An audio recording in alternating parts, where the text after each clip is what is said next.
अभ्यास 106।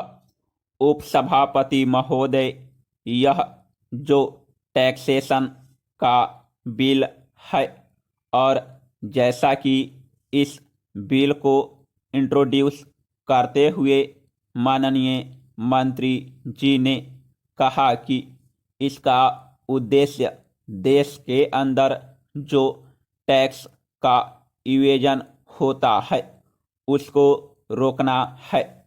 और अभी बोलते हुए माननीय सदस्य ने कहा कि देश के अंदर जो काला धन का पहाड़ उठ खड़ा हुआ है उसको रोकने की तरफ यह बिल इशारा करता है।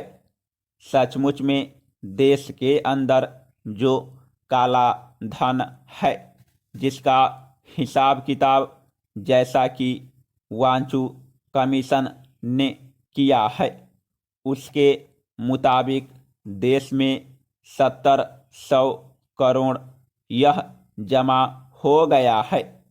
लेकिन कुछ लोग कहते हैं कि यह 30-100 करोड़ ही है और बहुत से लोगों का अनुमान यह है कि देश के अंदर जो काला धन है उसकी तादाद 70-100 करोड़ रुपए तक पहुंच गई है और काला धन विभिन्न रूपों में देश के अंदर विद्यमान है। यह गहने के रूप में है, यह सोना खरीद कर रखने के रूप में है, यह प्रॉपर्टी खरीदने के रूप में है, बिल्डिंग बनाने के रूप में है, सामान खरीदने के रूप में है, जमीन खरीदने के रूप में है। विभिन्न रूपों में यह काला धन देश के अंदर विद्यमान है और एक तरह से इस काले धन ने देश के अंदर एक समानांतर बाजार कायम कर दिया है जो कि देश के अर्थतंत्र पर बहुत ही बुरा प्रभाव डाल रहा है। और सरकार की जो नीति है मूल्य नियंत्रण की उसको यह बिल्कुल चौपट करने की तरफ बढ़ता जाता है। ऐसी हालत में इस काले धन को रोकने के लिए जो कदम इस बिल के द्वारा उठाया गया है इसमें कोई शक नहीं कि उसकी सराहना की जा सकती है। लेकिन जो कदम है वह कदम बहुत ही कमज़ोर कदम है। मुआवजा किस बात का, किस चीज़ को आप ले रहे हैं? चोरी की चीज़ को आप ले रहे हैं, उसके लिए मुआवजा किस बात का?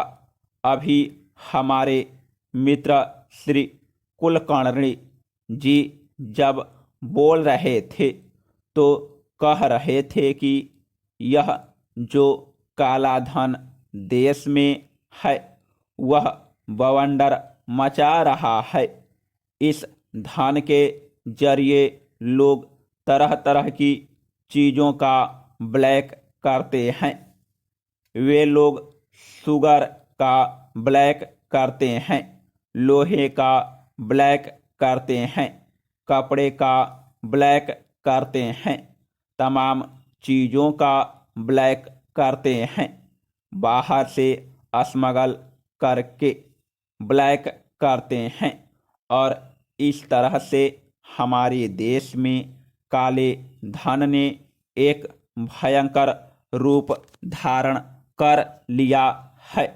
मैं कहना चाहता हूँ कि जो लोग इस तरह से कमाई करते हैं वह ईमानदारी की कमाई नहीं है, सच्चाई की कमाई नहीं है, वह तो पाप का धन है और पाप के धन के लिए कोई भी मुआवजा देने का औचित्य मालूम नहीं पड़ता है। सरकार की ओर से कहा जाता है कि अगर हम मुआवजा नहीं देंगे तो संविधान हमारे रास्ते में आएगा और इस कानून को गैर कानूनी घोषित कर देगा। यदि इस बिल के संबंध में भी कोई ऐसी बात आएगी